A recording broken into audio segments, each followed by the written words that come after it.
¿Cómo están todos? Muy buenos días. Estamos aquí en nuestro primer foro ciudadano Reforestando Ideas, mirada del futuro para un parque más sustentable. Eh, Queremos primero agradecer a todas las personas que nos están escuchando en este primer foro ciudadano. Es un sueño largamente anhelado del Parque Metropolitano de poder compartir con expertos, con ONG, con distintos agentes del mundo privado, del mundo público, sobre temas que involucran obviamente al Parque Metropolitano de Santiago, pero también que nos afectan y nos importan como ciudadanía. Como ustedes saben, el Parque Metropolitano ya tiene más de 100 años de historia, es un parque que ha sido hecho con mucho cariño, hecho palo a palo, a chuzo para poder reforestarlo y transformarlo en un pulmón verde de la ciudad. Y hoy día, por lo mismo hemos querido ponerle este nombre, ¿no es cierto?, Reforestando Ideas, para poder proyectar este parque hacia el futuro. En el día de hoy abordaremos la temática, que es una temática muy importante, que tiene que ver con los desafíos hídricos frente a la sequía. Un tema que obviamente es de importancia mundial, ¿no es cierto?, que nos preocupa a todos y con el cual contaremos un panel de expertos quienes compartirán con nosotros su experiencia para identificar cuáles son los desafíos, cuáles son las acciones frente a esta compleja situación. Para nosotros es una oportunidad tremenda como institución de poder escuchar sus puntos de vista y también poder dar a conocer el trabajo que nosotros hacemos y también poder compartir, intercambiar opiniones, ideas con la ciudadanía de manera de mejorar nuestra gestión. Como ustedes saben, el Parque Metropolitano no es solamente el gran pulmón verde conocido o para algunos el Cerro San Cristóbal, sino que también es una red de parques urbanos que hoy día conforman cerca de 24 parques urbanos en nuestra región metropolitana. Me gustaría explicarles un poco el formato primero. Va a consistir en presentaciones de no más de 10 minutos de cada uno de nuestros invitados y donde cada uno de ellos va a exponer sus puntos de vista, el trabajo que están haciendo frente a la sequía. Y primero vamos a partir con Jonás de Miguel, que es director de estrategia de la empresa Aguas Andinas, el de profesión ingeniero, ¿no es cierto?, superior industrial de la Universidad Politécnica de Cataluña. Él también tiene un MBA en la Business School, tiene más de 20 años de experiencia en el ámbito del ciclo integral del agua y la dirección de negocios ligado a la tecnología y el medio ambiente. Luego de eso tendremos una exposición de Diego Rivera, que es investigador asociado del Centro de Investigación en Sustentabilidad y Gestión Estratégica de Recursos de la Universidad del Desarrollo. También es investigador principal del proyecto FONDAP, Centro de Recursos Hídricos para la Agricultura y la Minería. Él es de profesión ingeniero civil y doctor en Ingeniería Agrícola. Muchas gracias, Diego, por estar con nosotros. Y también, terminando, vamos a estar con Pablo Lacalle. Él es encargado de la sección de recursos hídricos de la División de Parques y Jardines del Parque Metropolitano de Santiago. Él es de profesión ingeniero civil agrícola de la Universidad de Concepción y con especialización en recursos hídricos y un gran amigo de todos nosotros que nos toca trabajar con él, ¿ya? A todos ustedes les damos muchas gracias por estar hoy día con nosotros, compartir sus áreas de conocimiento, ¿ya? Le recordamos a todas las personas que nos están escuchando, nos están viendo en este momento, que vamos a todas sus consultas las vamos a estar recibiendo en el botón preguntas y respuestas, y vamos a tener un panel de modeladores que irán eligiendo algunas de esas preguntas, y al final de que cada, en el fondo, charlista exponga, vamos a recoger alguna de esas preguntas y nuestros panelistas van a tener un máximo de 2 minutos para poder responder, ¿ya? Y al final de estos módulos, en el fondo, al final de esta conversación, la idea es cerrar esto con algunas conclusiones que hemos tomado, algunas ideas, vamos a tratar de resumir esas ideas para juntos construir, como les decía al principio, esta proyección del Parque Metropolitano de Santiago hacia el futuro, y esta proyección en general de las áreas verdes hacia el futuro, gracias a nuestro expositor y también al intercambio de ideas que tengamos con ustedes. Así que yo, sin más, los dejo ahora con Jonás de Miguel, director de estrategias de la empresa Aguas Andinas, a quien le damos una cordial bienvenida y los invitamos a todos a ver su presentación. ¿Qué tal? Muchas gracias, Martín, por la presentación y al Parquemet por la invitación. Voy a ver si la tecnología nos asiste. Bueno, yo voy a intentar ser breve, como nos pidió Martín. Gracias por la invitación, gracias al Parquemet, con quien tenemos también alguna cierta historia de proyectos de colaboración. Y yo voy a intentar hacer una presentación breve, con básicamente 6 láminas, 2 láminas para explicar la problemática de la sequía y el cambio climático, cómo nos afecta, cómo afecta al abastecimiento en la ciudad. 2 láminas para explicar las acciones de emergencia que hemos aplicado en los últimos años para superar la situación. Y 2 láminas más para explicar los desafíos de futuro o las oportunidades, yo creo, las soluciones de largo plazo para luchar contra este fenómeno. Sobre el fenómeno hay cosas obvias. Un poco es la evolución de la pluviometría en la región metropolitana en los últimos 200 años.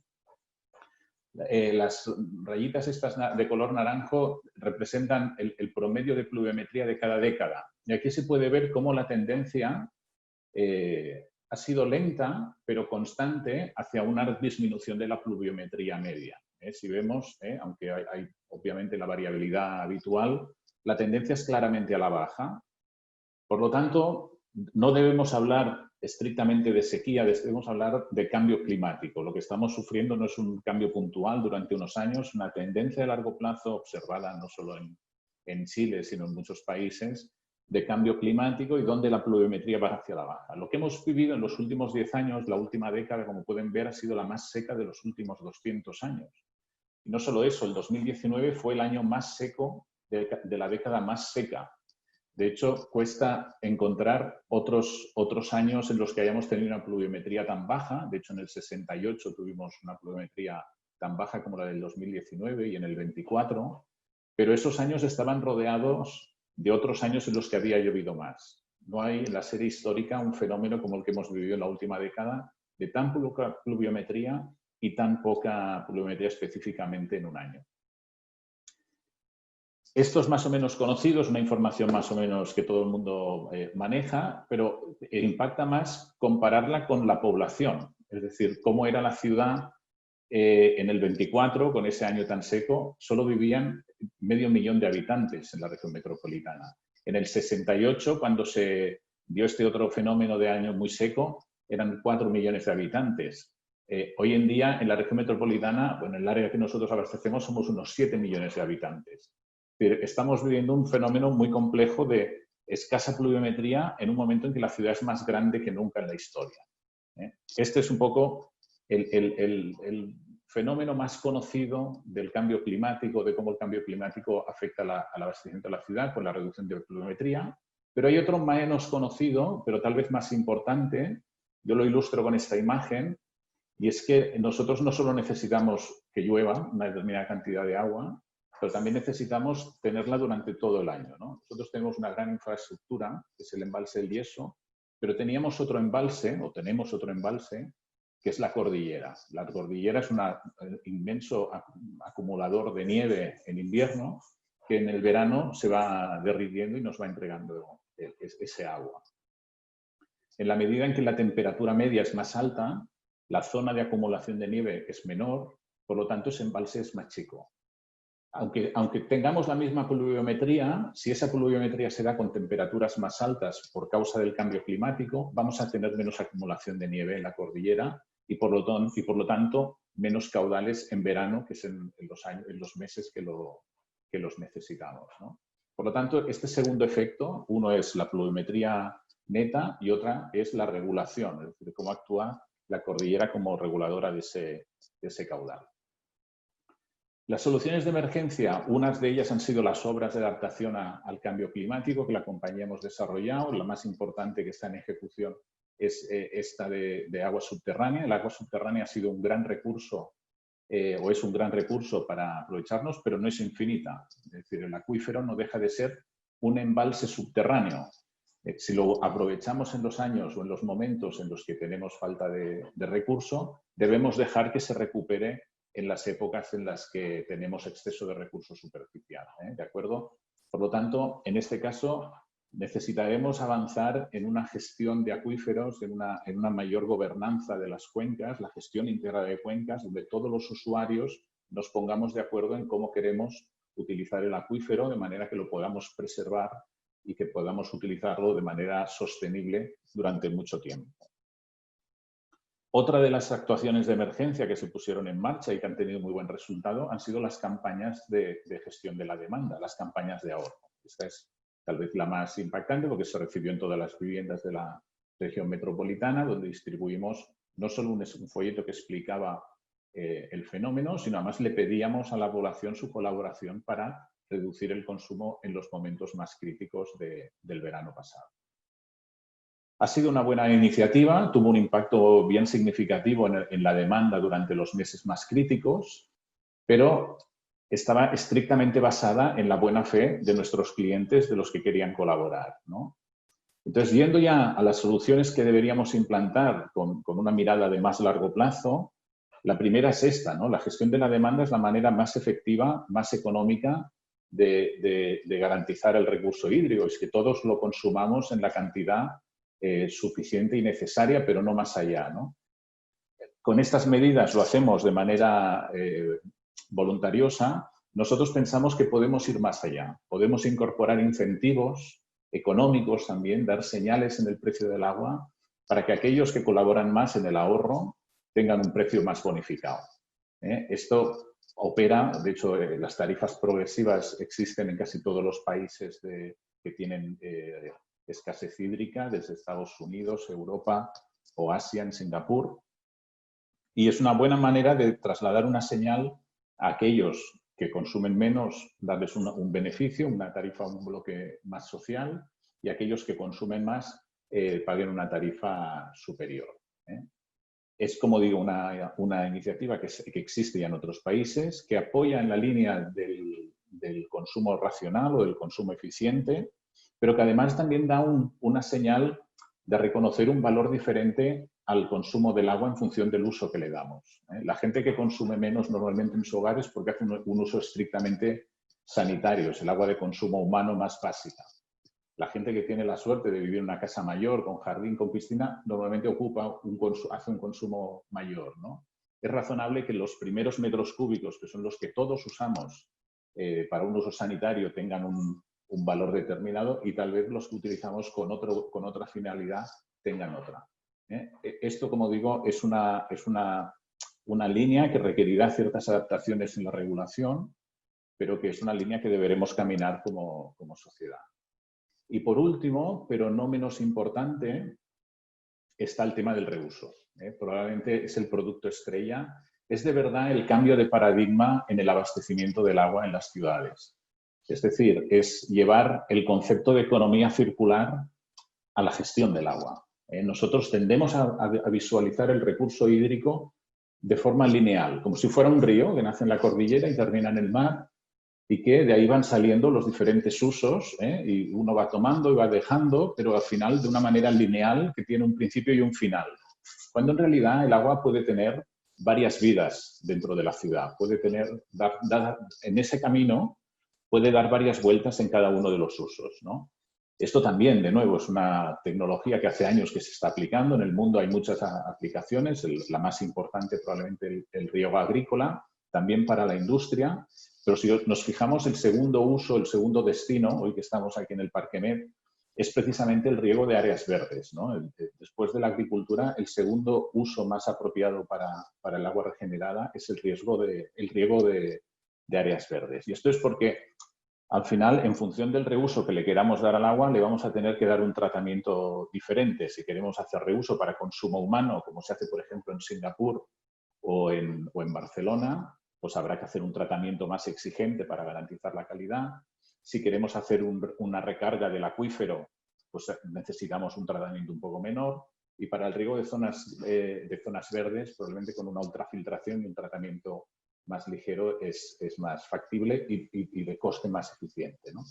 Por lo tanto, yo creo que lo veremos en los próximos, no sé si meses o años, cada vez más iniciativas.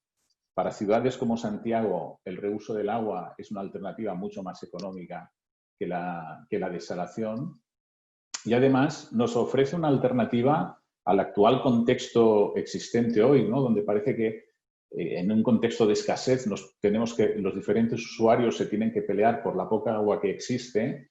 Nos ofrece una alternativa de enfrentar este problema de una manera colaborativa, donde veamos cómo diferentes usuarios podemos utilizar la misma agua en diferentes momentos para encontrar una solución, ¿no? El proyectos de reuso permiten que una sanitaria pueda tomar un agua, utilizarla, luego cedérsela a un agricultor o a una zona verde y darle una segunda vida a ese recurso.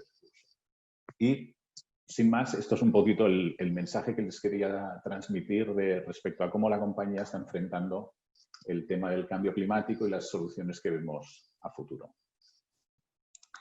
¿Qué tal? Ahí está. Jonás, muchísimas gracias por la presentación.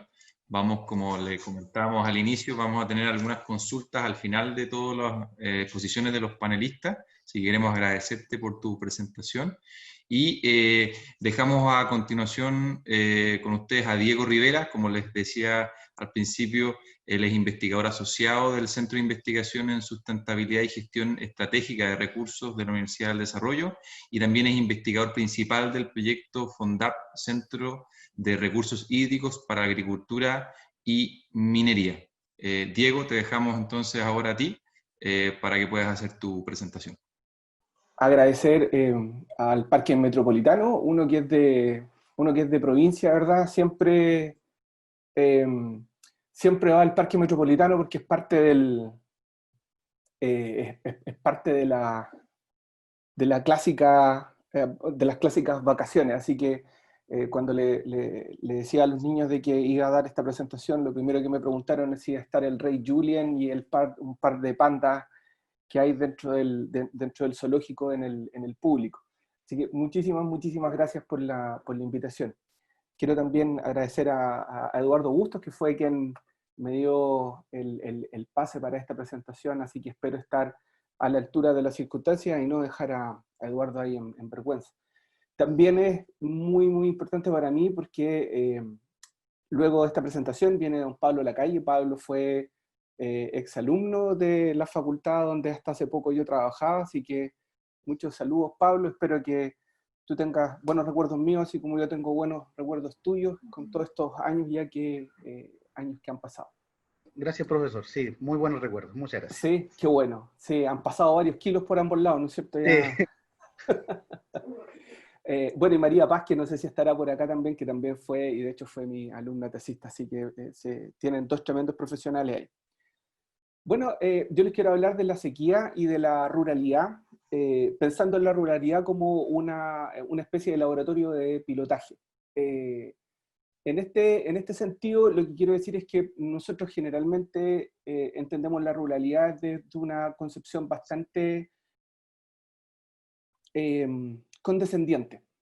Sin embargo, cuando hablamos de ruralidad, estamos hablando de la integración del paisaje, de las actividades productivas, de las costumbres, de los tipos de asentamiento, y cada uno de estos elementos se ha visto fuertemente influenciado por dos de los principales forzantes que generan degradación ambiental. Así que les pido la siguiente diapositiva.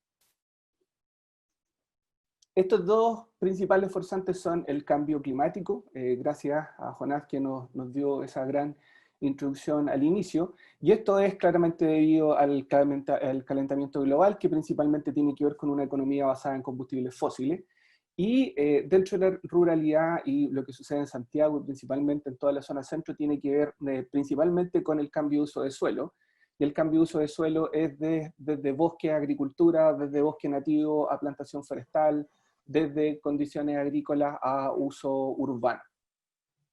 Entonces, cada vez ha surgido con mayor potencia en los últimos años un llamado a mover y a transformar nuestra economía y también nuestras formas de vida, pero también nuestras formas de consumo. Ahí es donde el consumo racional, que es ocupar qué es lo que necesitamos solamente, se hace tan importante, de tal manera de transitar a lo que llamamos los sistemas sustentables. Eso quiere decir aquellas formas de producir que mantienen este frágil equilibrio entre los aspectos ambientales, sociales y económicos en un determinado territorio.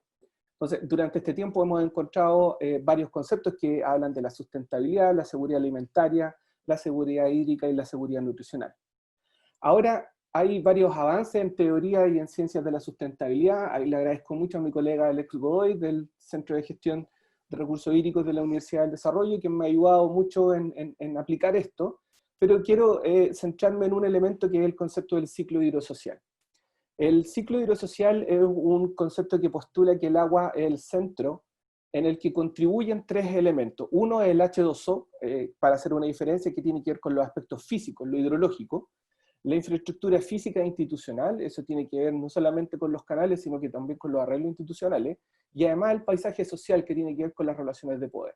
Estos tres elementos son indisolubles, pero por un tiempo importante, en una visión, y hago mea culpa, bastante reduccionista, nos hemos centrado principalmente en los aspectos físicos. El segundo elemento que quisiera conversar es el nexo agua-energía-alimento. Generalmente utilizamos estos elementos en condiciones separadas, pero están claramente unidos. Necesito agua para producir energía y necesito energía para producir alimento. Pero también necesito agua para producir alimento. Entonces, tomar cada uno de los elementos por separado no es tan bueno y necesitan enfoques claramente interdisciplinarios. Por lo tanto, la ruralidad puede, y en mi opinión, debe abordarse no solo desde los aspectos económicos, sino que también desde su importancia cultural, su importancia económica, las necesidades sociales, y se convierte en un muy buen laboratorio para la generación de políticas públicas, especialmente en condiciones de sequía, por un par de elementos que vamos a ver en 2 minutos más. Ahora, la idea es que salgamos de la abstracción política y nos acerquemos a la condición material, porque la agricultura y los aspectos rurales no solamente son generación de alimentos, sino que también hay personas que necesitan agua. La siguiente, por favor. Ahora, los efectos del calentamiento global, no vamos a ir mucho más allá, pero lo que claramente es innegable, existe una altísima variabilidad, el código de agua está hecho en una época de vacas gordas, por lo tanto, ¿qué es lo que va a pasar ahora? No lo sabemos, no teníamos idea de cómo iba a funcionar ese código bajo condiciones de sequía. Lo que hemos experimentado es claramente un déficit de precipitaciones, que en este momento ya lleva más de 10 años, ¿verdad?, la mega sequía. Y lo interesante acá es que cómo podemos tomar un dato duro y llevarlo a nuestro molino, dependiendo de cuál molino es. De esta sequía, aproximadamente 3/4 tienen que ver con variabilidad natural, o sea, un proceso que naturalmente podría haber ocurrido dentro del sistema, y un 25% por origen antrópico. Sin embargo, uno podría decir, bueno, es solo un 25%, o bien uno podría decir, es tanto como un 25%. En mi opinión, un 25% es lo suficientemente importante como para que pongamos ojo en cómo estamos afectando nuestro sistema global. Por lo tanto, esta variabilidad está afectando la producción de alimentos y por lo tanto de manera directa tenemos un efecto sobre la población rural. Para el año 2025 se espera entonces de que la población mundial alcance los 9.000 millones de personas, y para eso significa que tenemos que aumentar el área de agricultura bajo riego en algo así como 30 millones de hectáreas, con un 40% de aumento de uso de agua y energía. Chile no está ajeno a esas condiciones y por lo tanto, como en Chile más del 80% del agua está siendo usada en la agricultura, lo que podríamos esperar son un aumento dentro de los conflictos. La siguiente, por favor. Hasta ahora entonces todo parece bien y la ruralidad o el ambiente rural pareciera ser nuestra salvación. Sin embargo, según los datos de la Fundación Amulén, el 47% de la población rural en Chile no tiene un abastecimiento formal de agua potable. De ese 47%, un 60% se abastece por pozo, un 25% se abastece de ríos y un 15% de camiones de aljibe. Un 15% de personas que necesitan agua y que son abastecidos por camiones de aljibe presentan una tremenda injusticia ambiental. Más aún en condiciones de vulnerabilidad y en condiciones de abastecimiento que están altamente influenciadas por la variabilidad interanual, y más ahora cuando hablamos de lavarnos las manos en una época de pandemia con gente que no tiene la suficiente agua para vivir. Ahora, si bien es cierto estamos cercanos a la condición de cobertura total, no puede ser de que esta falta de acceso pueda influir dentro de algunas condiciones que son necesarias para que nuestros conciudadanos se mantengan y vivan de manera digna. Por lo tanto, lo que tenemos acá es una necesidad de apoyar la innovación y apoyar la investigación tecnológica de tal manera de proveer a cada uno de nuestros ciudadanos del agua que necesitan. Ahora, por una parte entonces lo que tenemos es un aumento de la población que a su vez genera una demanda de alimentos, y esto a su vez requiere más agua y también requiere mayores recursos como el uso, la energía, el capital social y el capital humano. Y eso nos lleva a estos conflictos. Entonces miramos generalmente lo rural como una cuestión muy lejana, pero principalmente nos preocupa desde el sentido de dónde vamos a sacar alimentos. Mi propuesta es que nos veamos desde el otro lado y veamos a lo rural no solamente como una condición que nos va a permitir producir más alimentos, sino como lo que nos va a salvar en estas condiciones. Por lo tanto, deberíamos generar una política sobre ruralidad que sea el eje para una población que está envejeciendo por mayor uso de recursos, con mayor tecnologización, porque de esta manera vamos a ser capaces de también ser un país mucho más resiliente. Por lo tanto, uno debería preguntarse, ¿el status quo, la condición con la que estamos acá, es una cadena de eventos desafortunados o es por la inexistencia de políticas que de verdad nos permiten una gestión sustentable de los recursos? La respuesta son varias. Sin embargo, lo que sí necesitamos es mejorar las condiciones estructurales dentro de las comunidades rurales de tal manera de establecer sistemas cada vez más resilientes. Para eso tenemos varias opciones. La siguiente, por favor. Tenemos varias opciones, pero lo que sí necesitamos es tener claridad sobre cuáles son las condiciones dentro de este ciclo hidrosocial que nos permitan tener sistemas resilientes. Ahora, eso implica no solamente cambios estructurales o cambios en el sentido de si es más agricultura de riego o menos agricultura de riego, si hablamos de agricultura convencional o de agricultura orgánica, o si hablamos de cooperativismo o cuestiones basadas en el empresariado, sino que más bien lo que necesitamos es establecer una comunicación lo más fluida y lo más horizontal posible con cada una de las comunidades rurales de nuestro país, porque, repito, en mi opinión, ahí es donde creo están estos laboratorios de pilotaje, y no solamente hay un interés de que ahí podamos probar nuevas tecnologías de manejo de agua y podamos enfrentar eventos de sequía como el que estamos tomando, sino que también, a mi parecer, esto se trata de un grave problema de injusticia social que de alguna manera debemos remediar en el corto plazo. Muchas gracias.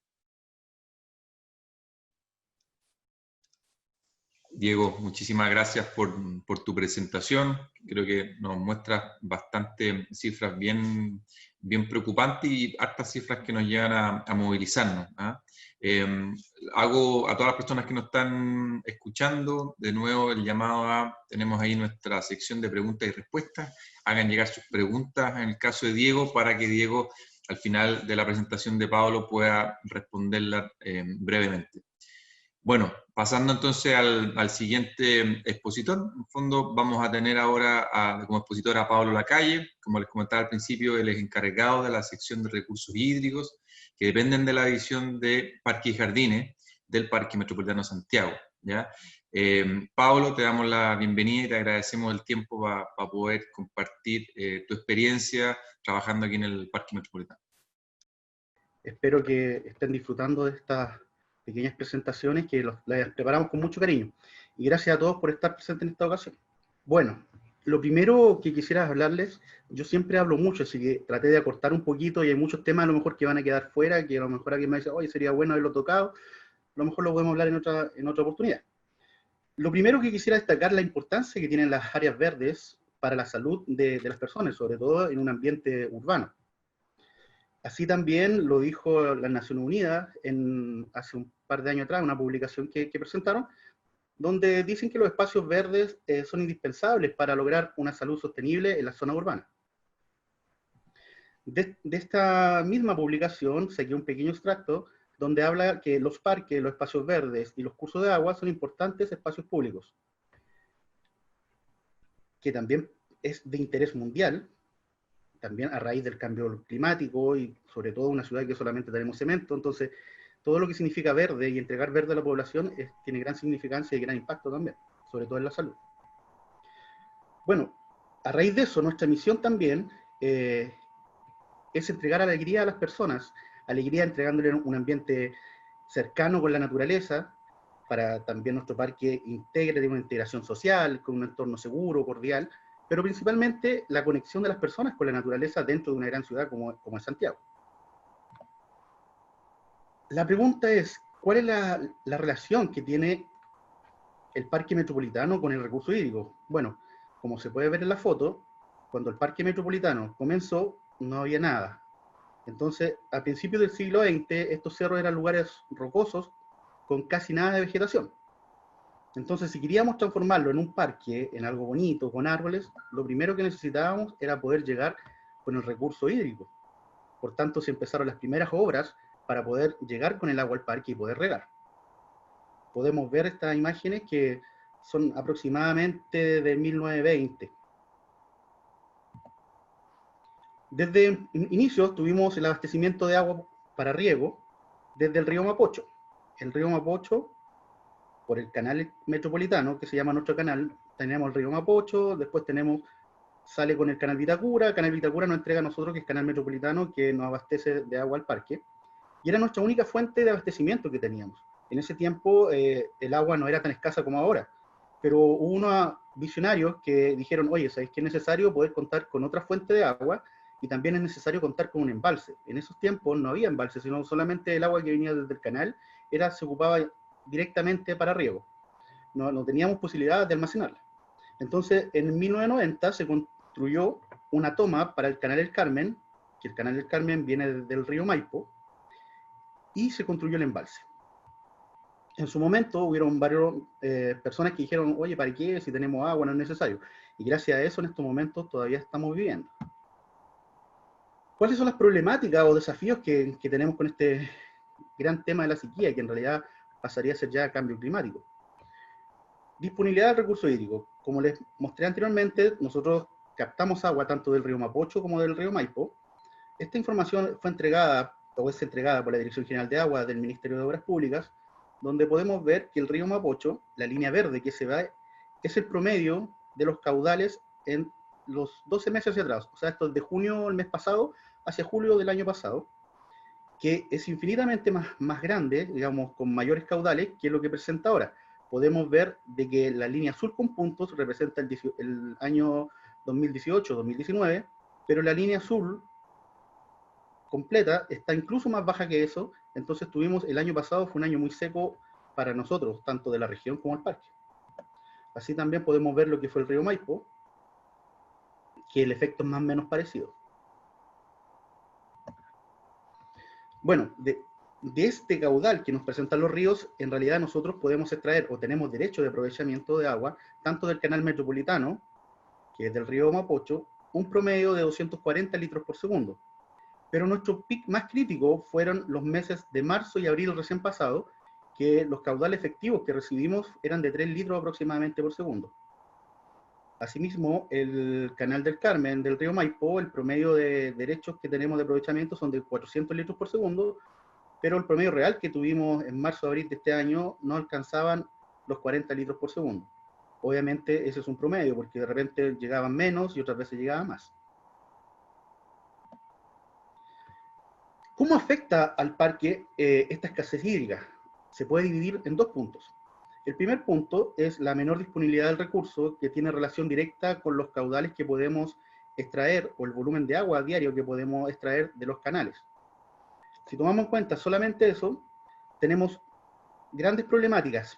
Primero, antiguamente cuando teníamos más agua y el agua, por ejemplo, venía un poco turbia, no la ocupábamos, así que no la hacíamos ingresar al parque, esperábamos que el agua aclarara un poco y luego la ocupábamos. Pero ahora, como estamos en escasez, todo el agua tenemos que ocuparlo. Entonces, hay agua que viene con mucha carga de sedimentos, mucho limo, arena. Entonces, ¿qué pasa? Que nosotros tenemos un deterioro sobre todo en las bombas. Como el parque es un cerro, ocupamos muchas bombas para poder mover el agua de un punto a otro. Entonces, tenemos mayor deterioro por las bombas, los equipos de impulsión, con el agua con mucho sedimento. También tenemos problemas con los sistemas de filtrado que se colapsan rápidamente. También podemos contar como los caudales disponibles no son constantes y no presentan seguridad para la planificación a largo plazo. ¿Qué quiere decir esto? Antiguamente uno decía, ya vamos a regar todos los lunes porque sabíamos que había agua todos los días. Pero ahora de repente ya vamos a regar el lunes, pero el caudal disponible que tenemos el lunes no nos permite realmente regar el lunes. Entonces tenemos que sacar agua de nuestro embalse para poder cubrir esas deficiencias. Bajo este mismo concepto, en ocasiones el volumen que requerimos diario para regar a veces es menor el disponible que contamos. O sea, necesitamos 100, pero contamos con 10. Entonces también es un problema para nosotros. Y básicamente a raíz de todos estos problemas, el agua que nosotros podemos almacenar es crítica debido a que el agua que tenemos almacenada es la única agua con la que podemos contar. Si nosotros tenemos nuestro embalse lleno, bueno, a todo esto nuestro embalse es de 15.000 metros cúbicos, es capaz de almacenar. Entonces, cuando lo tenemos lleno, tenemos 15.000 metros cúbicos de agua que podemos ocupar. Y no podemos decir, oye, total, no ocupémosla toda porque mañana va a llegar agua, porque no lo sabemos. En el otro punto importante es la disminución de las lluvias. Cuando ustedes piensan, muchas personas cuando uno conversa dicen, ah, pero el parque en el invierno o no se riega. Muchas personas ni siquiera saben que el parque se riega. Piensan que solamente con las lluvias y todo. Pero como podemos ver, las lluvias cada día son menores. Entonces, por tanto, como no llueve, estamos regando casi todo el año. Tenemos que regar casi todo el año. Bueno, este año, sobre todo este mes, ha sido lluvioso, entonces gracias a Dios nos han dado una manito y ahí hemos podido no regar tanto y aprovechar de acumular agua. Pero si no fuera así, tenemos que regar todo el año. Y como llueve poco también, tenemos peligro de incendio también gran parte del año. Antiguamente, la temporada de peligros de incendios que teníamos nosotros eran de 6 meses, desde noviembre a abril aproximadamente. Pero como los cambios climáticos también, tenemos menos agua, tenemos mayores temperaturas, eso se ha estado alargando. Los últimos 3 años ya vamos en 8 meses que tenemos temporada de incendio. Y si seguimos así, puede que sigan aumentando y al final podríamos tener a lo mejor peligro de incendio todo el año. Si bien es cierto, hay peligro de incendio todo el año, pero en menor grado. Esta es una foto comparativa que saqué desde Google Earth, desde marzo del 2011, febrero de 2020. Podemos ver que efectivamente esta zona que se ve acá es el regimiento Win. El regimiento Win tiene una cancha de fútbol ahí, pero en este lado no tiene la cancha de fútbol ya. También tenemos la ciudad empresarial, que también notoriamente ha disminuido su zona verde. El parque también ha tenido una pequeña baja, pero con el esfuerzo de todos los funcionarios del parque tratamos de que esa baja sea la mínima. ¿Cómo nos preparamos para este cambio, para este nuevo escenario? Bueno, la preparación ha sido constante desde los últimos años, así como fue el cambio de toda nuestra matriz de riego, que nos demoramos varios años en ejecución porque se fueron por tramos debido a la gran magnitud. Partimos la ejecución en el 2015 y la terminamos en diciembre del año pasado recién. Se repusieron 9 kilómetros de tubería. Es una tubería matriz que en algunos sectores van 2 tuberías, en otros sectores son 3 tuberías. En total fueron 9 kilómetros de tubería que tuvimos que reponer, porque las anteriores ya habían cumplido su vida útil hacía bastante tiempo y tampoco estábamos asegurando la buena distribución o la distribución eficiente. Entonces, para poder mejorar la distribución y no tener pérdidas en el camino, considerando los grandes metros que hay entre un punto y otro, y kilómetros también entre un punto y otro, necesitamos dar seguridad del recurso y por eso se implementó y se cambió toda la matriz del parque metropolitano. Aquí se puede ver un poco las etapas que se trabajaron y todo lo que está en colores es la matriz que se cambió. Otro punto importante que es bueno abordar y que se ha abordado en los últimos años, partiendo del 2012 aproximadamente, fue la densificación de árboles por árboles de bajo requerimiento hídrico. Las nuevas forestaciones se incluyeron árboles con bajo requerimiento hídrico y principalmente árboles nativos. Los árboles que mejor han dado frutos y los que más hemos aplicado o hemos forestado, digamos, tenemos la tara, el pimiento, algarrobo, molle, quebracho. Y también en los jardines también estamos tratando de cambiar algunos sectores que son de pasto por cubresuelos que son con bajo requerimiento hídrico, como en la doca. A raíz del problema que les mostraba anteriormente, que tenemos que ocupar todo el tipo de agua que nos llega, tenemos también que modernizar, o estamos modernizando, ya hemos trabajado, pero como gran parque hay que ir trabajando por etapas. Se tuvo que implementar nuevos sistemas de filtro y ampliar nuestros sistemas de filtrado. Si pueden ver las fotos, las primeras fotos de arriba, se pueden ver los filtros que se ven café, pero en realidad es tierra que está pegado de los sedimentos del agua que trae el agua. Este está un poco más limpio, se ve que en realidad los anillos, este es un filtro de anillos, se ve que son rojos los anillos, pero café es solamente tierra. También podemos ver un vasito acá, que el agua una vez filtrada, como viene con gran sedimentación, tiene una pequeña sedimentación abajo, que es el agua que el limo principalmente, que los filtros no son capaces de captar.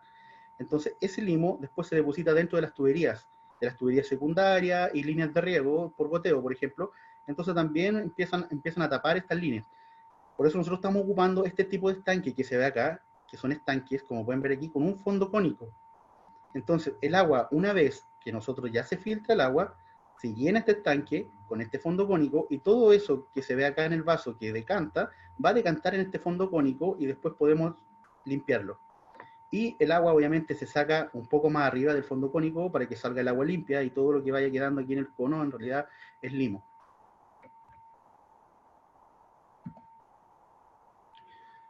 Bueno, obviamente tuvimos que cambiar nuestro sistema de distribución de agua y de almacenamiento de agua. Nosotros, como pueden ver en la foto, acá tenemos nuestro embalse. El embalse que pueden ver acá tiene un diámetro de 70 metros y una profundidad promedio de 4,5 metros. Almacenamos 15.000 metros cúbicos, como les dije, y la ocupamos tanto para almacenar agua para riego como combate de incendios. Se puede ver acá un helicóptero de la CONAF, porque ellos también nos vienen a sacar agüita cuando tenemos incendios nosotros, como cuando hay incendios cerca de la zona urbana también, en los cerros colindantes de la ciudad. Entonces tenemos que tener agua tanto para nosotros como para poder también prestarle apoyo a CONAF. Y uno de los últimos criterios o estrategias que estamos ocupando los últimos años es mantener las piscinas. Cuando ya se termina el verano, las piscinas las dejamos llenas, ya que cada piscina, tanto Tupahue como Antilén, tienen aproximadamente una capacidad de 2.200 metros cúbicos cada una. Entonces es un gran aporte también en caso de que tengamos incendio o poder regar, porque cuando el agua disminuye, sobre todo el caso que tuvimos en marzo-abril, también podemos ocupar el agua de las piscinas para regar con camiones aljibes, por ejemplo. La distribución también es un punto súper importante para nosotros. Tomemos en cuenta que la matriz tiene un largo aproximadamente de 6 kilómetros, que en algunos puntos de esa matriz van con tuberías dobles, por eso son 9 kilómetros de matriz que se cambió completa, pero linealmente el trazado son poco más de 6 kilómetros. Por tanto, llenar una tubería 6 kilómetros de agua no es menor el consumo que tiene esa tubería. Y más si corremos el riesgo de que tengamos alguna rotura por algún visitante, o netamente vandalismo, que también existen en el parque mucho vandalismo, entonces la idea es cuidar el agua al máximo. En resumen, podríamos decir que la sequía, ¿cómo ha impactado el parque? Bueno, principalmente, como está enumerado acá, las pocas precipitaciones que tenemos en invierno, por tanto debemos regar casi todo el año, las temperaturas altas que hemos tenido en meses que antiguamente no habían altas temperaturas y acompañados que más encima no llueve, entonces nuestra temporada de incendio también se ha aumentado a 8 meses, y el abastecimiento principal es nuestro embalse, debido a que los caudales de los canales que nos abastecen, tanto el Carmen como el Metropolitano, no tenemos la certeza ni la seguridad de los caudales que nos van a entregar incluso al siguiente día. No podemos pensar o planificar en pos de eso. Nuestra planificación básicamente se basa en cuánta agua tenemos acumulada para ver cuánto podemos ir gastando. Antiguamente se regaba directamente desde el canal, los caudales eran tan buenos o estaban cercanos a los derechos de aprovechamiento que tenemos, entonces nos daba para directamente inyectar a la matriz y poder regar todo sin ningún problema. En ese tiempo, incluso el embalse, como los demás estanques acumuladores que tenemos nosotros en el parque, nos permitían tenerlos siempre llenos, poder regar, y solamente los estanques y el embalse se guardaba agua para el caso de incendio, para que la CONAF también pudiera donde retirar agua, y eventualmente si es que había algún problema en el canal, que se cortara el agua por 2 o 3 días, pero esa era su función. El día de hoy, en realidad, nosotros estamos ocupando el agua del embalse, más que el agua que está llegando a los canales. El agua de los canales, obviamente, es para recuperar el embalse durante las 24 horas que no está llegando el agua. Nuestro esfuerzo, ¿dónde están enfocados nuestros esfuerzos para poder seguir adelante con todo lo que esta sequía nos está trayendo?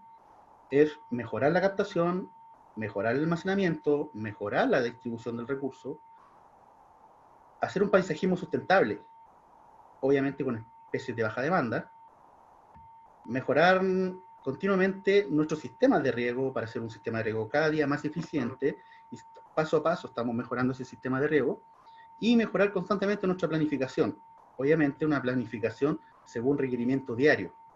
¿A qué me refiero con esto? Por lo general, cuando se hace un diseño de riego, sea para la agricultura o sea para lo que sea, por lo general se hace un diseño y se dice, ya, perfecto, se toman unos promedios de la evapotranspiración potencial que va a haber en esos meses, y se dice, ya, este sistema, para que quede todo funcionando y quede bien, se va a regar 1 hora.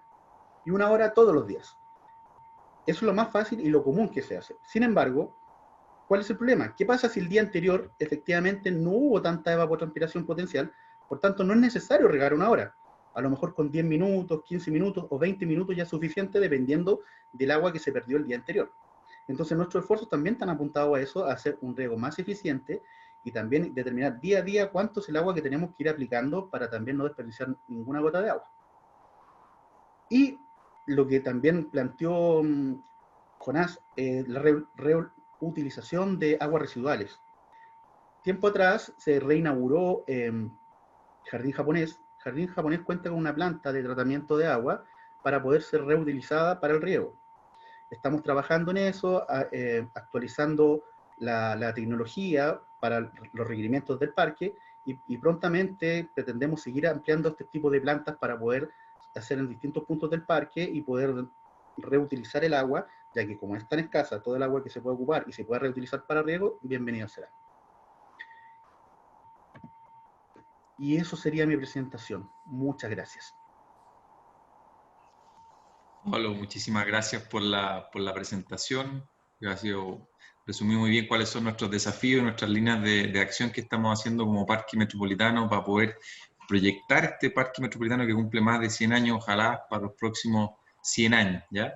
Yo le voy a pedir a todos nuestros panelistas que enciendan ahí sus cámaras, sus micrófonos. Me gustaría también a todas las personas que se están sumando ahora a la conversación hacer un pequeño resumen de algunas personas que quizás entraron durante las presentaciones. Tuvimos una primera presentación muy interesante de Jonás de Miguel, desde Aguas Andinas en el fondo, mostrándonos el registro, digamos, histórico del agua caída, de la disponibilidad de agua y cómo en el fondo la problemática se ha exacerbado con el aumento de la población. Por otro lado, también nos mostró las campañas de ahorro que han hecho desde Aguas Andinas y cómo eso ha generado también algunos cambios en la población, ¿eh? Pero que lamentablemente, como él planteaba, son de buena fe y que muchas veces no son tan importantes como lo que se necesita para el desafío que tenemos, ¿eh? Por otro lado, también hablaba de algunos instrumentos, ¿no es cierto?, de gestión de la demanda, de sistemas escalados de acuerdo al consumo, de manera de tener como tarifas progresivas. Yo creo que sería interesante y probablemente alguna de las preguntas que tengamos de las personas acá tiene que ver con, bueno, qué falta para poder instaurar este tipo de tarifas progresivas.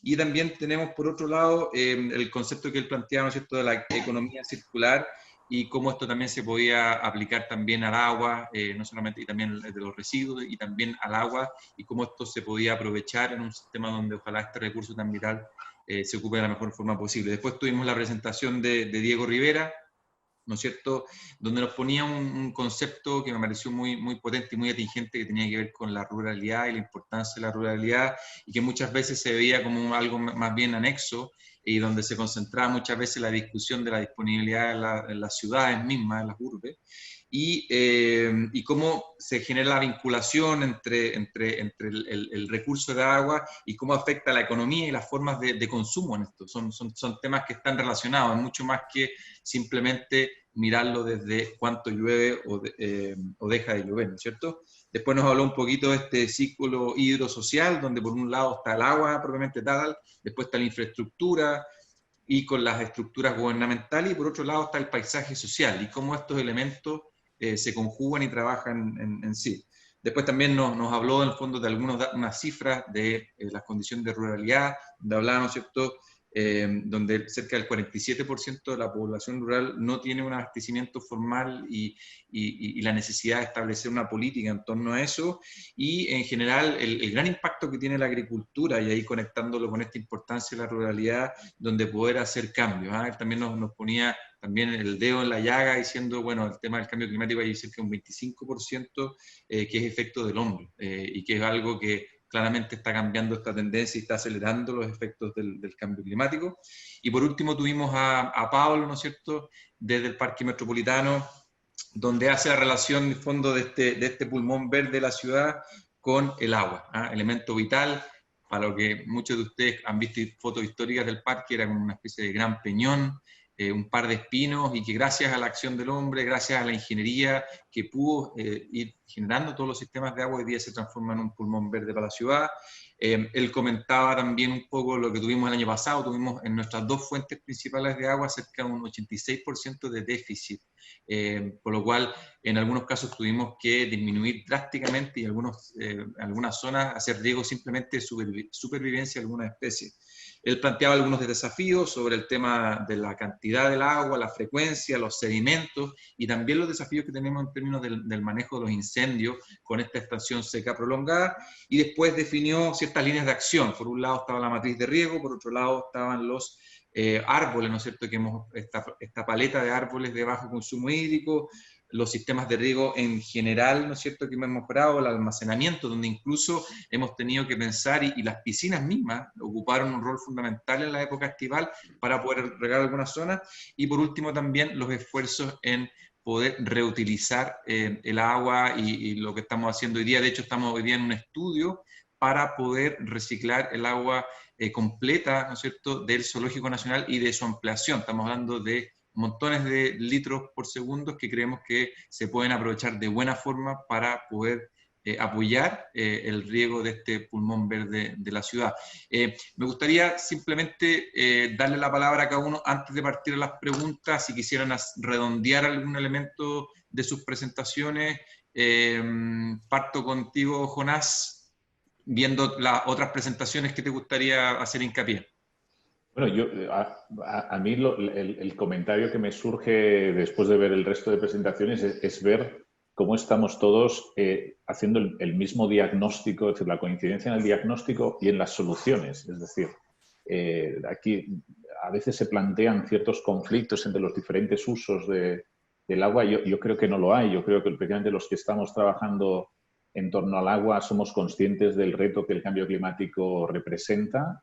Estamos todos haciendo nuestro mejor esfuerzo y el único espacio que nos falta, yo creo, es más espacio de colaboración, más trabajo conjunto. Yo creo que nosotros participamos en varias instancias de coordinación de usuarios del agua. Yo creo que ese es un ámbito en el que hemos de trabajar más, porque muchas de las soluciones que podremos aplicar o que ayudarán en la adaptación al cambio climático no las podemos hacer separados, tenemos que hacerlas en conjunto.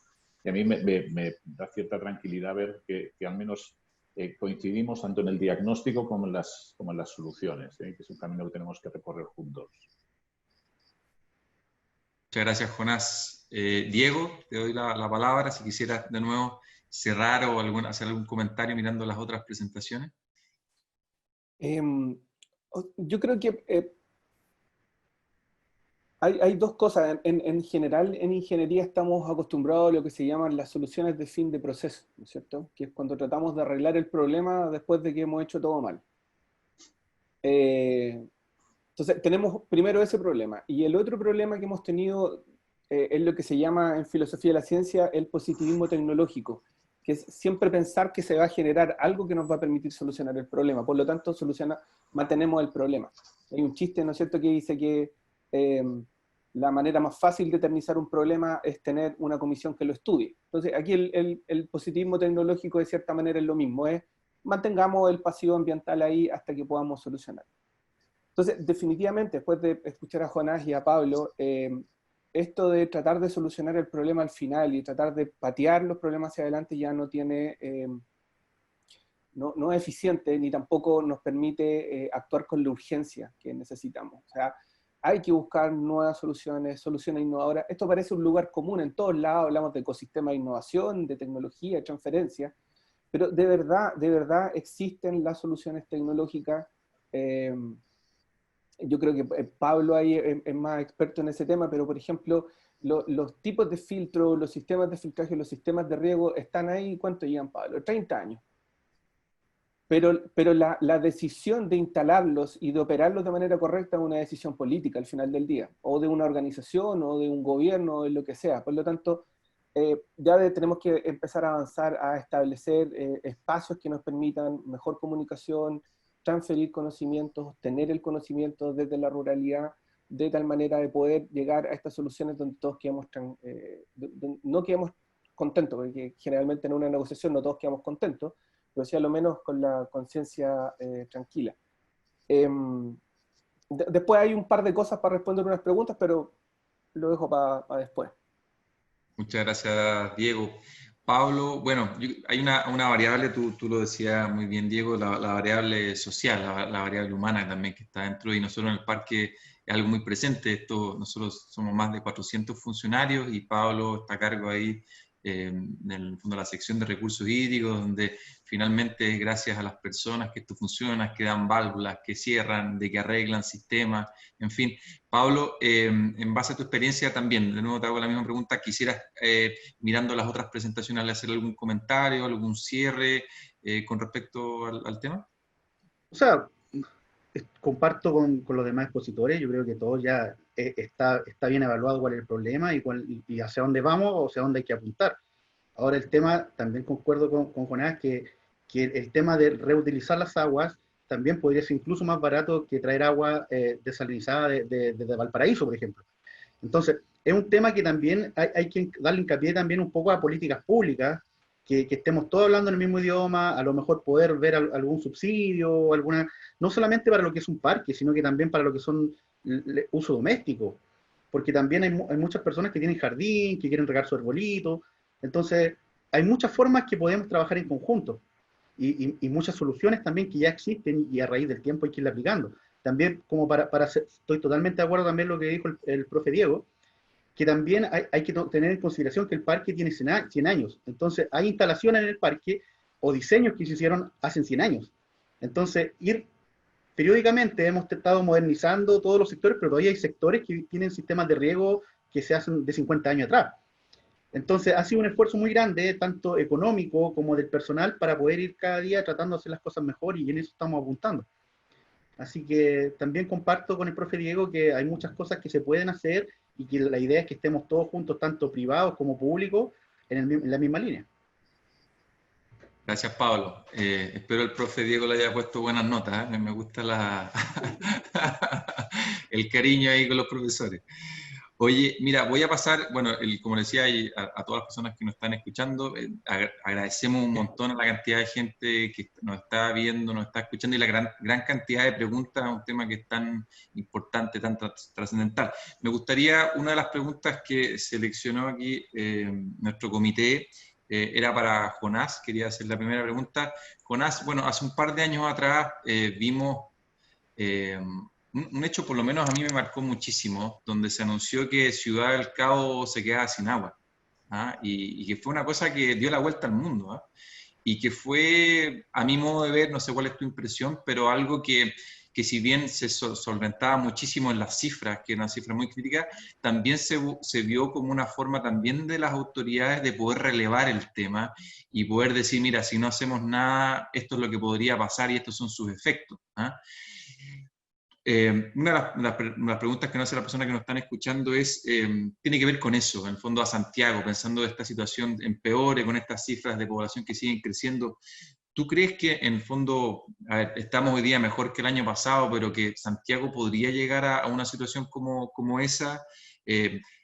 Por ejemplo, el año pasado, o sea, sobre todo, perdón, a principios de este año tuvimos condiciones bien críticas y me acuerdo en algunas de las plantas de aguas andinas estuvieron muy colapsadas. ¿Ven eso como un escenario posible y cuáles creen que podrían ser algunas de las medidas de restricción? Porque también algunas de las medidas de restricción son complejas, pueden generar el escenario completamente opuesto. Tú puedes decir, mire, vamos a restringir y vamos a parcelar la entrega de agua y resulta que la gente, sabiendo eso, va a sacar el doble del agua. ¿Qué han pensado ustedes? Es un tema interesante y complejo. Mira, varias cosas respecto a lo que comentas. Lo primero es decir, todas las ciudades, cuando se fundaron allí donde están, precisamente porque había acceso al agua potable. Esto es algo que a veces olvidamos, ¿no? Pero desde mi Barcelona natal, entre el Llobregat y el Besós, el Maipo, el Mapocho acá, São Paulo, que he vivido allí también, todas se fundan en un lugar donde hay acceso al agua potable. Lo que ha ocurrido es que, en realidad, el concepto del que deberíamos hablar, más que cambio climático, es cambio global. Porque yo he intentado mostrarlo con una lámina. Está el cambio climático, que representa un reto respecto al acceso al recurso hídrico, pero hay uno más de fondo, que es el demográfico. La gente se está yendo a vivir a las ciudades, toda concentrada. Latinoamérica es el continente más urbanizado del mundo, más que Asia. El 80% de la población vive en grandes ciudades. Por lo tanto, a tu pregunta de si esto podría pasar en Santiago, esto podría pasar en casi todas las grandes ciudades del mundo. Es decir, porque ninguna se fundó, o dicho de otra manera, los sistemas naturales no son capaces de proveer agua para la concentración urbana que representan las grandes ciudades de nuestras sociedades modernas. ¿Y cómo lo hemos ido evitando en el tiempo? Con inversiones. Es decir, evitamos la falta del recurso natural poniendo infraestructura, embalses, plantas de tratamiento, sondajes, pozos, etcétera, desaladoras, que de alguna manera acompañan ese crecimiento de la ciudad. Claro, esto tiene a veces un cierto límite, ¿no? Uno es el coste, porque al final cada vez esas infraestructuras cada vez son más costosas y es donde hay que hacer de vez en cuando una parada y una reflexión al modelo, un cambio, lo que yo decía, un cambio de paradigma, ¿no? No estar en esa carrera permanente de cada vez más recurso, más recurso, más recurso, más ciudad y en algún momento hacer un salto cualitativo a, no, con el mismo recurso, un uso más eficiente. Entonces, yo creo que Santiago está en ese momento. A veces estos cambios de paradigma necesitas ver las orejas al lobo, como decimos en España, para provocar esos cambios de paradigma, ¿no? Yo creo que Santiago está en ese momento. Yo, más que verlo como un riesgo, yo creo que esta década que hemos pasado nos ha permitido levantar este problema y que sea visible sin haber tenido que afectar la vida de los ciudadanos de una manera muy significativa. Y que sería una oportunidad perdida no aprovechar esto para hacer los cambios que necesitamos, tanto en la regulación como en la infraestructura y demás, para, de alguna manera, hacer una ciudad más resiliente. Que no tengamos que estar pensando a ver si ha llovido lo suficiente este invierno para ver cómo pasaremos el verano. Y tampoco para tener que elegir entre si vamos a... He visto alguna de las preguntas o comentarios, ¿no? Yo quiero salir de este debate de si con el agua que hay lo que hay que hacer es regar parques, regar agricultura o suministrar a las viviendas, ¿no? Hay que intentar salvar todos los usos. Es decir, lo que hemos de intentar es con el mismo recurso, con una gestión más eficiente y un poquito de tecnología, resolver o dar respuesta a todos los usos para que todos sean posibles, porque todos son importantes para la vida de las personas. La gente necesita tener agua en sus casas, la gente necesita tener un espacio verde en el que disfrutar parte de su ocio y la gente necesita comer y necesita producto de proximidad y demás. Por lo tanto, yo quiero huir de este concepto de conflicto entre los diferentes usos del agua y lo que hay que ver es una solución que permita hacerlos todos compatibles. Muchas gracias. De esta manera, sí, el verano pasado fue muy apurado, pero este verano hemos ganado un poquito de tiempo. De todas maneras, seguimos por debajo del promedio de pluviometría de un año normal. Ahí en el límite de lo que sería normal de momento. Gracias, Jonás. Sí, mira, lo que tú planteas, este tema de la competencia, ¿qué es más importante que otro? Bueno, han habido varias ciudades en el mundo, en el caso de Australia, sobre todo en Melbourne, en Sydney, entiendo el año más o menos el 2009, si no me equivoco, 2013, tuvieron una situación muy crítica donde el gobierno tomó la decisión de dejar de regar en el fondo las praderas de los parques, ¿eh? Y muchos de esos, y obviamente se hizo una conservación de los árboles para que obviamente no se perdieran, y también se prohibió, bueno, lo hemos visto también en otras ciudades, se han hecho prohibiciones de regar antejardines y qué sé yo, que han sido medidas también polémicas porque entra la discusión, bueno, qué es más importante que lo otro y por qué la industria es más importante, y como tú dices, esto es un tema que hay que abordarlo en forma mucho más holística y ciertamente que con un buen uso se puede dar pie para eso.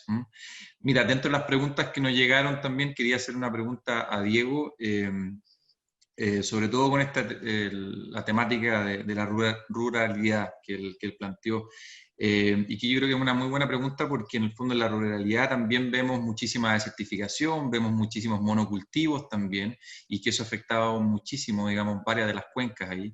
Entonces, una de las preguntas que me hacen las personas dice, bueno, ¿de qué manera se puede acortar la brecha hídrica en los sectores rurales considerando la falta de lluvia, la desertificación y la prevalencia de monocultivos y especies exóticas, que ciertamente son agentes que claramente están amenazando también y haciendo aún más complejo el escenario que tú planteas con la necesidad de poder regar los cultivos? Don Diego, ¿está Ahí sí. Vamos a dar una vuelta larga porque voy a aprovechar de responder varias cosas, pero una vuelta larga en poquito tiempo.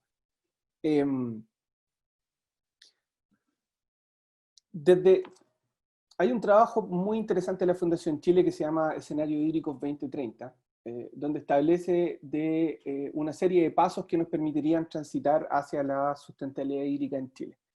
El primer paso es regulatorio. Alrededor de la mitad de los problemas que tenemos tiene que ver con regulación, y más que con la regulación actualmente en aplicación, principalmente con cómo gestionamos el agua. Entonces, podríamos aumentar bastante el volumen de agua disponible a través de buena gestión, pero eso implica ponerse de acuerdo.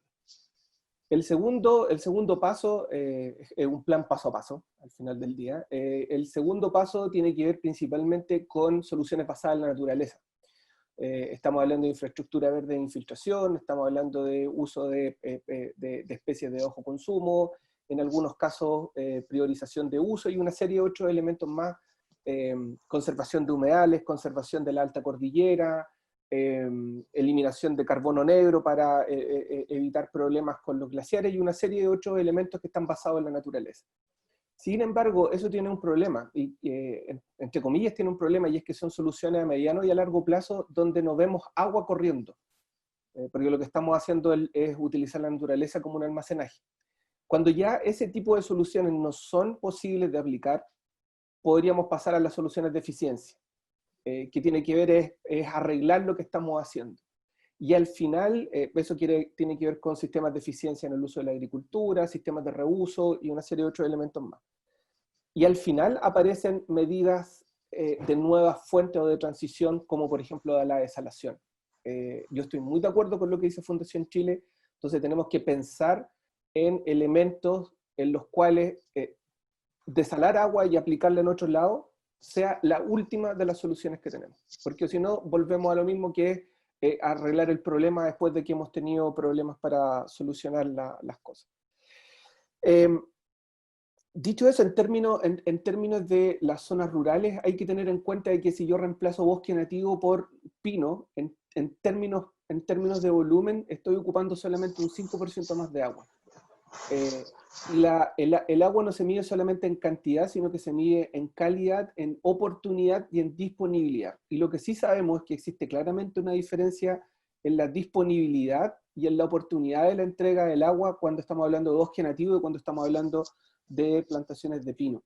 Por lo tanto, de nuevo, hay acciones importantes como la captura de agua, como el almacenamiento, como el uso de tecnologías eficientes dentro de la casa, pero a nivel global estamos hablando principalmente de medidas de conservación y soluciones basadas en la naturaleza que conversen muy bien con, por ejemplo, el abastecimiento de agua potable. O sea, toda la cordillera de los Andes es una tremenda torre de agua que lo que hace es abastecer de recursos hídricos agua abajo, por lo tanto, debería ser nuestro principal sujeto de conservación. La ciudad es un elemento que podemos construir, un elemento importante de captura de agua que sea utilizada por los ecosistemas y que eso vaya favoreciendo, por ejemplo, a las comunidades rurales dentro de la región metropolitana. Anoche conversaba con mi señora mientras preparábamos esto, y sí, Pablo, finalmente me pude casar. Encontré a alguien que me aguantó.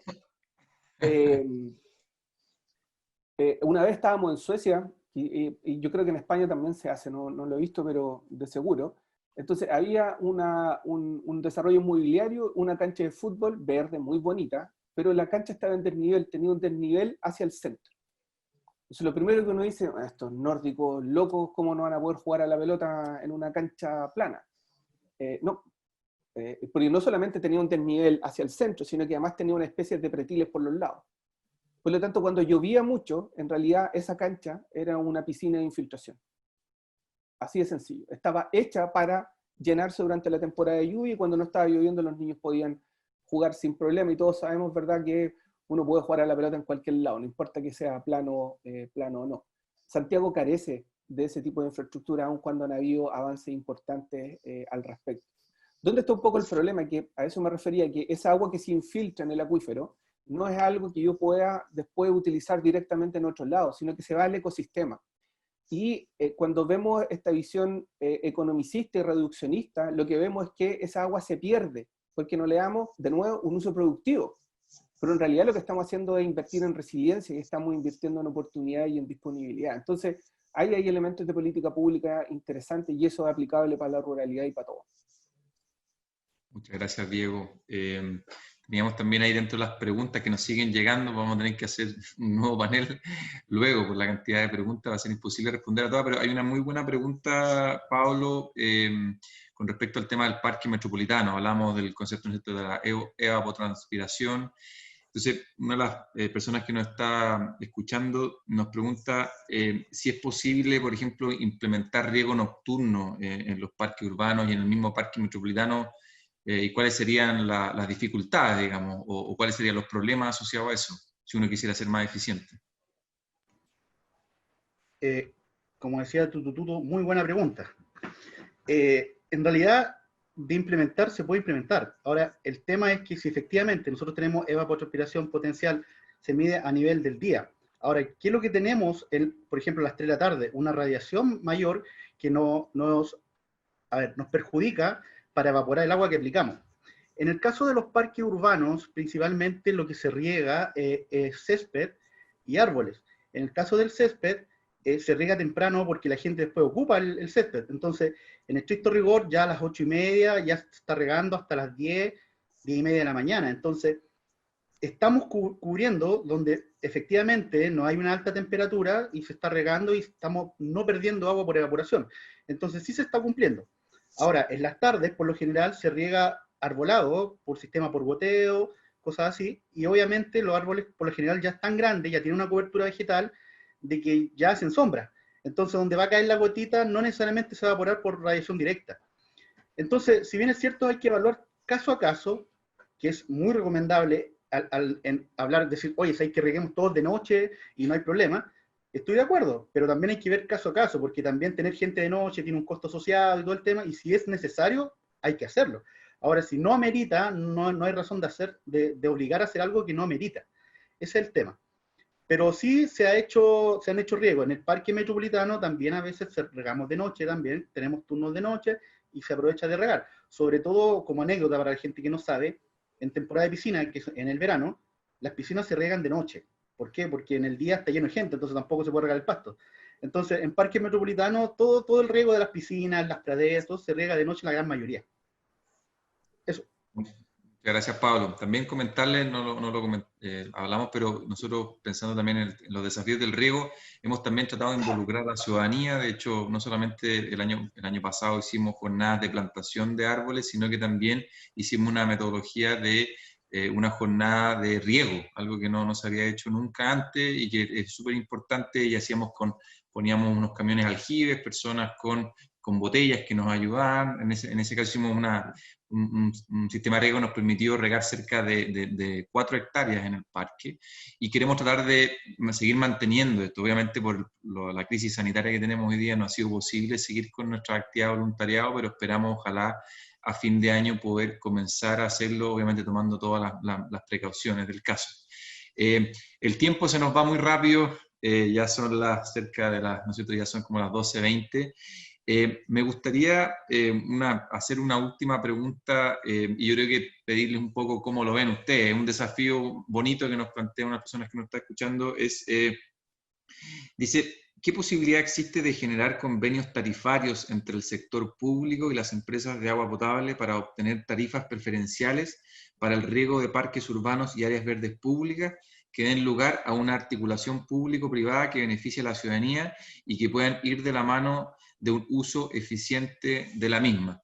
Es una pregunta bien interesante, sobre todo pensando que hay muchas comunas que efectivamente riegan sus áreas verdes con agua potable. Muchas de las comunas que menos áreas verdes tienen son las que tienen menos recursos también para poder mantener sus áreas verdes.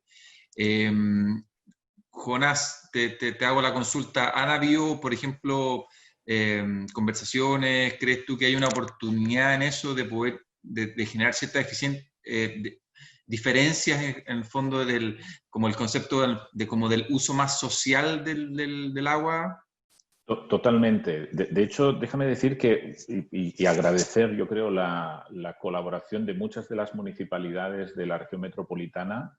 Nosotros durante la crisis hídrica, en los momentos más complejos, justo antes del verano pasado, tuvimos reuniones con todas ellas, analizando sus consumos para riego municipal. Compartimos experiencias, tecnologías, precisamente con el objetivo de reducir esos consumos, tener un beneficio económico, obviamente, para la municipalidad y uno para la ciudad, que era contener esos consumos. Pero yo creo efectivamente que hay un espacio para ir más allá, ¿no? Yo creo que el error es regar zonas verdes con agua potable. Es decir, yo creo que la oportunidad aquí es sustituir ese recurso fresco, que podemos darle una primera utilidad sanitaria en la ciudad, y luego con el agua tratada regar las zonas verdes, ¿no? Y la discusión en ese caso sería, oye, ¿y cómo se paga esa planta de reuso que permite regar una zona verde, un parque público? ¿Quién debe pagarla?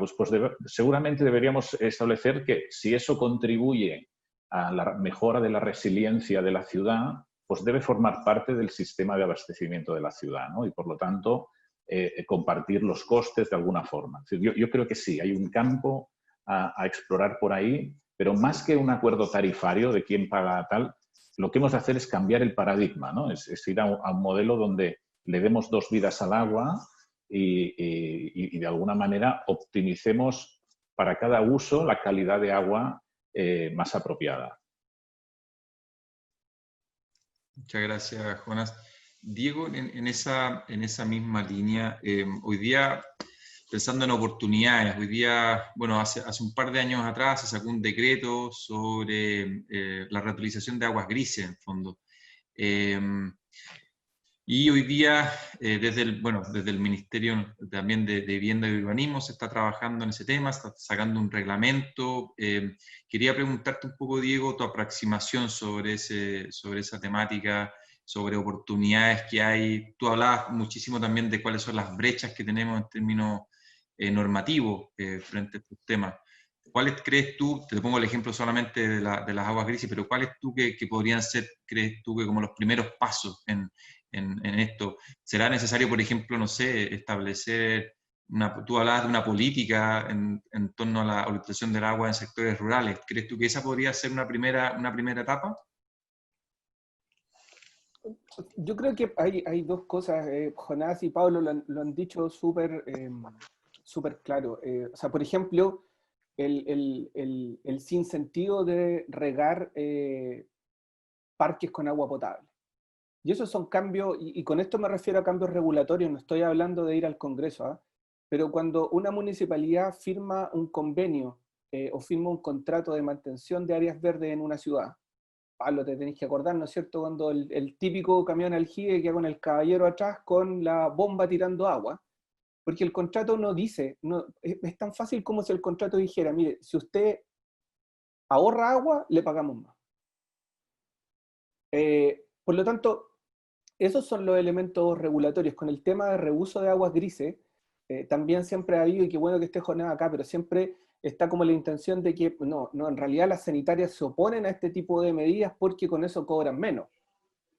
La verdad es que tampoco eso no tiene ningún sentido. Entonces, cuando hablamos del abastecimiento de la ciudad, cuando hablamos del abastecimiento de la población, significa que todos nos tenemos que poner de acuerdo y hay cosas, algunas cosas las que vamos a perder, pero por sobre todo como sociedad vamos a ganar. Entonces, todo tipo de foro y todo tipo de contratos público-privados que permitan que el agua, o sea, al final del día son dos cosas. Uno, pensar de que el agua que no se ocupa es agua que se tenga que ocupar en otra cosa, es no considerar a la naturaleza, que es nuestro principal almacenaje. Entonces, ahí hay que dejar cosas dando vueltas. Y segundo, hay que incentivar estas, yo diría que más allá de, es más cercano a un gato, creo yo, y debería tener más de 2 vidas, ¿verdad?, el agua. En sistemas agrícolas de la zona central, el agua tiene entre 3 y 4 vidas, o sea, cada molécula de agua se utiliza entre 3 y 4 veces, porque la ineficiencia, comillas, de uno en la entrada de agua de otro. Entonces, cuando estos contratos sociales se hacen de manera pública, transparente, y llegamos a estas opciones de uso cuando todos ganamos. O sea, quisiera terminar diciendo que algo que puede parecer obvio, pero cambiar el código de agua no va a hacer que llueva más. Cambiar el código de agua no va a hacer que todos nos pongamos de acuerdo. Entonces, el problema es normativo, o más que normativo, es un problema de gobernanza, y la gobernanza tiene que ir al final del día con buenas intenciones. Y ahí es donde tiene que estar el dato detrás, y eso es lo que tratamos de hacer los hidrólogos, y eso es lo que quizás hemos puesto la carreta adelante de los bueyes, porque tratamos de resolver el problema desde lo tecnológico en circunstancias de que es un problema de gobernanza. O sea, estoy seguro que Jonás tiene un catálogo infinito de potenciales soluciones que nos podrían ayudar, ¿te fijáis? Pero la implementación tiene que ver con gobernanza, no con regulación. Yo creo que no hay que hacer grandes cambios normativos para que tengamos agua suficiente y en calidad, en oportunidad, en cantidad para todo y cada uno. Gracias, Diego. Bueno, lamentablemente el tiempo se nos hizo poco. Quiero agradecerle a nuestros panelistas, a Jonás, a Diego, a Pablo, por su tiempo, sus presentaciones. Nos quedaron montones de preguntas sin responder. Vamos a tratar de aprovechar de la buena voluntad de nuestros expositores para que eventualmente algunas de las preguntas que quedaron sin responder se las hagamos llegar y quizás nos manden un videíto con la respuesta, y así vamos a hacérselas llegar a través de las redes sociales a las personas que nos están escuchando, ¿ya? A todos los que fueron parte de este primer foro ciudadano en el Parque Metropolitano les damos las gracias. Queremos decirle que esto vamos a estar haciéndolo mes a mes, así que estén muy atentos a los próximos foros ciudadanos en este Reforestando Ideas, ¿ya? Esperamos que tengan una muy buena tarde y nada. Ojalá que esta discusión pueda servir a todos ustedes para seguir mejorando nuestro uso eficiente del agua desde la casa, desde las políticas públicas, desde el papel que nos toca a nosotros jugar. Nosotros como Parque Metropolitano, para nosotros es una de las prioridades, así que estamos trabajando con Pablo, también con toda la división de Parque y Jardín en esto, así que agradecemos muchísimo este tipo de conversaciones, estas dinámicas para poder mejorar nuestra gestión. Que estén muy bien y muy buenas tardes a todos.